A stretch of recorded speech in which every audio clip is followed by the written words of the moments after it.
கண்ணீர் இருக்குதா இல்லையான்னு கேட்குறாங்க. கண்ணீர்ண்டா என்ன? ஒரு ஆள் நல்ல கணவன் மனைவி நல்லா வாழ்கிறாங்க, நல்லா சந்தோஷமாக இருக்கிறாங்களே இப்படின்னு வார்த்தையில் சொல்லிவிட்டாலோ அல்ல ஆச்சரியப்பட்டு பார்த்து விட்டாலோ அவங்க வாழ்க்கையில் வந்து சண்டை வந்துடும், பிரச்சனை வந்துடும். இப்படின்னு என்ன செய்கிறாங்க? பார்க்குற பார்வையிலேயே ஒரு ஆளை வந்து பணக்காரனை ஏழை ஆக்கிடலாம், அழகாக இருக்க ஆளை அசிங்கமாக்கிடலாம், நல்லா இருக்க ஒரு ஆரோக்கியமாக இருக்கிற நோயாளி ஆக்கிடலாம். இப்படிலாம் என்ன செய்கிறாங்க? நம்புகிறார்கள். அல்ல அப்படி ஒரு சக்தியை கண்ணு கொடுத்துருக்குறானா? நம்ம பார்க்குறனால நம்ம ஒரு ஆளை நோயாளி ஆக்க முடியுமா? நம்ம பார்க்குற பார்வையினால் அந்த பார்வைக்கு அப்படிதான் ஒரு பவர் இருக்குதா? நம்முடைய பார்வைக்கு பார்க்குற சக்தி இருக்குது. அதை நினைவு வச்சுக்கிற கூட மூலம். ஒரு ஆளை பார்க்குற 10 வருஷத்துக்கு முன்னாடி பார்த்துருக்குறோம், அடுத்து அவரை நம்ம பார்க்கும்போது நம்ம கண்களை ஞாபகம் வச்சுக்கிறது இல்லை, கண்களால் பார்க்குறோம். மூளை வந்து என்ன செஞ்சு சொல்லும், இவரை 10 வருஷத்துக்கு முன்னாடி பார்த்தேன். பார்க்கறது மட்டும்தான் கண்ணுக்கு விலையை தவிர அதை வந்து ஜூம் பண்ணும், அதை வந்து என்ன செய்யும் பெருசாக பார்க்கும், சிறுசாக பார்க்கும். அப்படி அந்த பார்க்குற வேலை தான் கண்ணுக்கு இருக்க தவிர ஒரு ஆளை பார்த்த உடனே அவரை அழிக்கக்கூடிய ஒரு ஆற்றல் வந்து கண்களுக்கு கிடையாது. ஒருத்தரை வந்து எந்த விதமான ஆயுதங்களும் இல்லாமல் ஒரு ஆளை எப்படி நம்ம அழிக்கலாம்? கத்தியை வச்சு ஒருத்தரை குத்தலாம், கம்பை வச்சு ஒருத்தர் என்ன செய்யலாம்? மண்டையை உடைக்கலாம், கையினால் ஒருத்தரை தாக்கலாம். இப்படித்தான் ஏதாவது ஒரு சாதனத்தை வைத்து ஒருத்தருக்கு பாதிப்பு உண்டாக்க முடியுமே தவிர இவர் பார்த்தனால அவர் காய்ச்சல் வந்துருச்சு, இவர் பார்த்தனால அவங்களுக்கு வந்து கணவன் மனைவி இடையில சண்டை வந்துருச்சு, தாய் பிள்ளை பிரிஞ்சுட்டாங்க, இப்படின்னு ஒரு மனிதனுடைய பார்வைக்கு அல்லாஹ் எப்படி ஒன்றை வந்து நாடுவானோ, அல்லாஹ் எப்படி உன்னை செயல்படுத்துவானோ அப்படி ஒரு மனுஷன் செயல்படுத்துறான்னு நம்புறது அது அல்லாஹ்வுக்கு இணையா மனுஷனை ஆக்குறது. அல்லாஹ் தான் என்ன செய்வான்? ஒரு மனுஷனை எதையுமே கொண்டு தாக்க மாட்டான், ஆகும்போ ஆயிரும். அல்லாஹ் நாடுவான், அது ஆயிரும். இப்போ இந்த மாதிரி ஒரு மனுஷன் நினச்சி அப்படி நடக்குமா? இவங்க பிரிஞ்சு போகணும் நல்லா இருக்கிறாங்களே இப்படின்னு பொறாமப்படுறதுனால அவனை பார்த்து ஆச்சரியப்படுறதுனால அப்படி ஏதாவது நடக்குமா? அவன் என்ன அல்லாவா? அல்லாஹ் தான் பார்த்தா என்ன செய்வான்? அவன் கம்பை கொண்டு கத்தியை கொண்டு அழிக்க வேண்டிய தேவையில்லை, ஒரு கட்டளையில் அல்ல அழிச்சிருவான். இவங்க கட்டளை கூட இல்லை, பார்க்குற பார்வையில் நினைச்சிருவாங்க, அழிச்சிருவாங்க. அப்படிலாம் நம்புகிறாங்களே, அந்த மாதிரி ஒரு பவர் அல்ல கண்ணுக்கு கொடுக்கவே இல்லை. உலகத்தில் நம்ம பல நடைமுறை ரீதியாகவும் பார்க்குறோம், பார்க்குறனால எல்லாம் யாருக்கு எதுவும் ஆகுறதுனா இல்லை. எத்தனை விஷயங்களை மனுஷன் செய்கிற ரசித்து பார்க்குறோம், எத்தனை விஷயங்களை மனுஷன் செய்கிறான். ஊட்டி, கொடைக்கானல், அது மாதிரி உலகத்தில் உலக அதிசயம் 7 அதிசயம்ங்கிறான். அதையெல்லாம் போய் கோடிக்கணக்கான மக்கள் போய் செய்கிறாங்க, போய் ரசித்து பார்க்குறார்கள். பார்க்குறதுனால ஏதாவது ஆகுதா? பார்க்குறதுனால ஒன்றுமே ஆகலை. எத்தனையோ பொருட்களை சினிமா நடிகைகளை கூட என்ன செய்கிறான்? ரசித்து பார்க்குறான். அதனால் ஏதாவது பாதிப்பு ஏற்படுதா? ஏதோ உதாரணத்துக்காக தான் என்ன சொல்கிறோம், சினிமா நடிகை பற்றி பேசணும்னு நினைக்கக்கூடாது. உதாரணத்துக்காக சொல்கிறோம், மனுஷன் எத்தனையோ விஷயங்கள் என்ன செய்கிறான்? தான் பிள்ளையை அன்றாடம் நம்ம ரசிக்கிறோமா இல்லையா? நம்ம பிள்ளையை அன்றாடம் நம்ம ரசிக்கிறோம், மனைவியை ஒரு கணவன் ரசிக்கிறான், கணவனை மனைவி ரசிப்பார்கள். அதனால் இப்போ டெய்லி ரசிக்கத்தானே செய்வோம். அதனால் டெய்லியில் விட முடியாது போகணும். அப்படி ஒன்று நடைமுறையில் இல்லவே இல்லை. அப்படி ஒன்று இருந்தால் நம்ம யாரை வேணாலும் சாச்சிடலாம். ஒரு ஆளை பிடிக்கலன்னு வைங்க, போய் அப்படியே முறைச்சி பார்க்க வேண்டியது, டேங்கப்பா இப்படின்னா மூத்த போயிடுவோம், அவ்வளோதான். அப்படியா? அப்படி செய்ய முடியுமா? யாரையாவது அப்படி செய்ய முடியுமா? பிடிக்காத எல்லாத்தையும் காலி பண்ணி விட்டு போயிடலாம். அந்த மாதிரி ஒரு சக்தி நமக்கு இருந்தால், நம்ம பார்க்குறனால அவனுக்கு ஒரு பாதிப்பு ஏற்பட்டுமா இருந்தால், எவனையெல்லாம் பிடிக்கலன்னு செய்ய வேண்டியது, போய் பார்க்க வேண்டியது, நல்லா ரொம்ப அழகாக இருக்குது இப்படின்னா முடிஞ்சு போச்சு, அவ்வளோதான். நோய் வந்துடுமா? உடனே வயிற்றுலி வந்துடுமா? அப்படிலாம் செய்ய விட முடியாது. நபிகள் நாயகம் ஸல்லல்லாஹு அலைஹி வஸல்லம் அவங்களுடைய பேரை பயன்படுத்தி சில செய்திகள், கண்ணேருங்கிற உண்மை, அல் ஐனு ஹக்கும், கண்ணேர் உண்மைன்னு அல்லாஹ்வுடைய தூதர் சொன்ன மாதிரி ஒரு செய்தி வந்து மக்கள்கிட்ட பரவப்பட்டிருக்குது.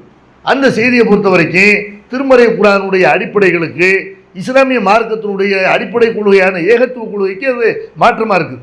லைஸக மிஸ்லிஹி ஷைஉன் அல்லாஹ், அல்லாஹ்வை போன்று எதுவுமே கிடையாது. வலம் யகுல்லஹு குஃபுவன் அஹத், அல்லாஹ்வுக்கு நிகரானவர் யாருமே கிடையாது இப்படின்னு அல்லாஹ் சொல்கிறான். இப்போ எனக்கு நிகராக யாரும் கிடையாது, என்னைய மாதிரி யாரும் கிடையாதுன்னு அல்லாஹ் சொல்லும் பொழுது, அல்லாஹ் எல்லா பொருள்கள் மேலே ஆற்றல் உள்ளவன், எல்லா பொருள்கள் மேலேயும் அவனுக்கு சக்தி இருக்குது அப்படின்னு சொல்லும் பொழுது, அந்த மாதிரி ஒரு சக்தி மனுஷனுக்கு இருக்குது. ஒரு பெரிய கட்டடம், பெரிய பில்டிங் கட்டி வச்சிருப்பான், அதை லட்சக்கணக்கான ரூபாயை செலவழித்து கட்டி வச்சிருப்பான். இவன் பார்க்குற பார்வையில் அது இடிஞ்சு விழுந்துருமா? அப்படி இடிஞ்சு விழுமா? அந்த மாதிரி நடக்குமா? அதுக்காக என்ன செய்வான்? ஒரு பொம்மையை கொண்டு முன்னாடி வச்சிருப்பான். அழகான வீட்டுக்கு முன்னாடி அசிங்கமான ஒரு பொம்மையை வைக்க உள்ள திணிச்சனை செய்வான், ஒரு பொம்மையை கொண்டு வச்சிருப்பான். அதில் ஏதாவது ஒரு பானையில் ஒரு பொம்மை மாதிரி வரைஞ்சி அணிஞ்சிருப்பான், அதை கொண்டு போய் அழகான வீட்டுக்கு முன்னாடி வச்சிருப்பான்.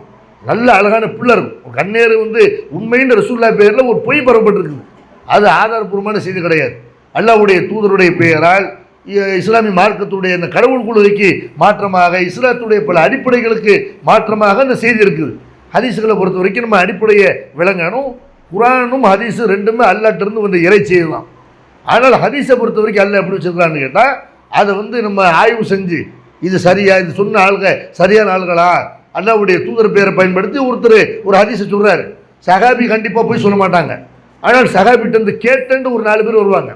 அந்த 4 பேர் அல்லது 3 பேர் 5 பேர் இவர்கள் நேர்மையான ஆள்களா, இவர் உண்மையில் சஹாபி சந்திச்சிருக்கிறாங்களா, யார் பேரை பயன்படுத்துகிறாரோ 2 பேர் ஒரு காலத்தில் வாழ்ந்துருக்கிறாங்களா, இப்படியெல்லாம் பார்த்து தான் ஒரு ஹதீஸ் என்ன செய்யணும், நம்ம அது ஹதீஸ்னு கன்ஃபார்ம் பண்ணணும்.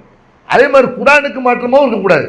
திருமறை குரான் அல்லாஹ்வுடைய வேதம், அதே மாதிரி அல்லாஹ்ட்ட வந்த இன்னொரு இறைச்சி ஹதீஸ், ரெண்டுமே முரண்படாது. அப்படி முரண்படுற மாதிரி வந்துச்சுன்னா இது ரசூலுல்லாஹ் சொல்லலைங்கிற முடிவுக்கு நம்ம வரணும். அப்போ இந்த கண்ணீருங்கிற அல்லாஹ்வுடைய தூதர் செய்கிற கண்ணீர் உண்மைன்னு சொல்லி ரசூலுல்லாஹி ஸல்லல்லாஹு அலைஹி சொல்லலை. இந்த மாதிரி கண்ணீருங்கிற இந்த மூட நம்பிக்கையை பயன்படுத்தி யார் லாபம் சம்பாதிக்க நினைக்கிறார்களோ, மூட நம்பிக்கையை மக்கள்கிட்ட வளர்க்க நினைக்கிறார்களோ அவங்க இந்த மாதிரி செய்தியை பரப்பியிருக்கிறாங்களே தவிர இஸ்லாமிய மார்க்கத்தில் கண்ணீர்னு ஒன்று கிடையவே கிடையாது. இதை கண்ணீரை கழிக்கிறங்கிற பேர் என்ன செய்கிறாங்க, சில காரியங்களை செய்கிறாங்க. அது எல்லாமே பார்த்தீங்கன்னா பிற மதத்திலேருந்து காப்பீடித்த காரியங்கள் தான். சில மாவட்டங்கள், தஞ்சை மாவட்டங்கள் மாதிரி சில மாவட்டங்கள் எல்லாம் ஒரு மாப்பிள்ளை பொண்ணு வர்றாங்கன்னு வைங்க, அவங்களுக்கு ஆரத்தி எடுப்பார்கள். அதில் ஆட்டு தலையை வச்சு அதை வச்சு ஆரத்தி எடுப்பாங்க. அது இதுக்கிட்ட சிம்பாலிக்காக சொல்கிறாங்க, இனிமேல் நீ ஏன்னா மாப்பிள்ளை பொண்ணு வீட்டுக்கு வந்துடுவான், இனிமேல் நாங்கள் சொல்கிறதுன்னு கேட்கணும். ஆட்டு தலையை என்னென்னு செய்வாங்க, ஆட்டு தலையை வச்சு காட்டி ஆட்டு தலையை இப்படின்னு ஆரத்தி எடுப்பார்கள். இது இந்த மாதிரி ஆரத்தி எடுக்கிற இஸ்லாத்தில் உண்டா? கோவில்களில் போனால் அங்கே ஆரத்தி எடுப்பாங்க. பிற மதத்தில் ஆரத்தி எடுக்கிற பழக்கம் இருக்குது. இந்த ஆரத்தி எடுக்கிறதுலாம் எதுக்காக கண்ணீர் போகுமா? இந்த ஆரத்தி எடுக்கிறனால அந்த பொண்ணு மாப்பிள்ளைக்கு உள்ள கண்ணீர் போயிடும் இப்படின்னு நினைக்கிறாங்க. இப்படி எல்லாம் அல்லாஹ்வுடைய தூதர் எத்தனை பெண்களை அவங்க நினைஞ்சாங்க, 12 திருமணங்கள் பண்ணாங்க. யாருக்காக வேண்டி ஆரத்தி எடுத்த கிடையாது. அழகான பெண்களை எல்லாம் மாஷார்கள் இல்லை மாதிரி கண்ணீர்கள் எல்லாம் கூட அல்லாஹ்வுடைய தூதர் நினைஞ்சாங்க, மனம் முடிச்சிருந்தாங்க. யாருக்குமே அவங்க ஆரத்தி எடுத்தது இல்லை, அவங்க பிள்ளைக்கு அவங்க ஆரத்தி எடுத்த கிடையாது. இதெல்லாம் பிற மதத்திலிருந்து காப்பீடிக்கப்பட்ட காரியங்கள். அதே மாதிரி அழகான பிள்ளை இருக்கும், அந்த பிள்ளைக்கு என்ன செய்வாங்க, அழகான பிள்ளையை அசிங்கமாக்கி விட்ருவாங்க.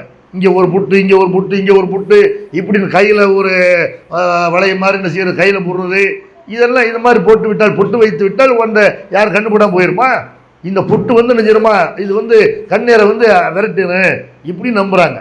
காஞ்சி போன மிளகாய் எடுத்து என்ன செய்கிறாங்க, அதை 3 தடவை இப்படி சுற்றி போடுவாங்க. சுற்றி போட்டு அதை நெருப்பில் போடுறது, அது பட்டு பட்டுன்னு தெரிக்கும். எவ்வளோ கண்ணு இருக்கு பாரு விடுமாங்க. அது நீங்கள் பச்சை மிளகாய் போட்டிங்கன்னா வெடிக்காது. காஞ்ச மிளகாயில் விதை காஞ்சி தான் இருக்கும். அதை போட்டு எது வெடிக்குமோ அதை கொண்டு போய், இன்னும் சொல்ல போட்டால் பட்டாசை கொண்டு போய் இப்படி சுற்றி பாருங்களேன், அதை போட்டு நெருப்பில் போடுங்க, மொத்தம் 10 கிட்ட எரியும். அட்டேங்கப்பா இவ்வளோ கண்ணீர்னா சொல்ல முடியும்? எது வெடிக்குமோ அதை போட்டுன்னு செய்கிறாங்க. கண்ணீர் எவ்வளோ கண்ணீர் எல்லாம் போயிடுச்சு இப்படி நினைக்கிறாங்க. இது எல்லாமே முட்டாள்தனம். பிற மதத்திலிருந்து காப்பீடித்த காரியங்கள். இதற்கு இஸ்லாத்துக்கும் எந்த சம்மந்தமும் கிடையாது.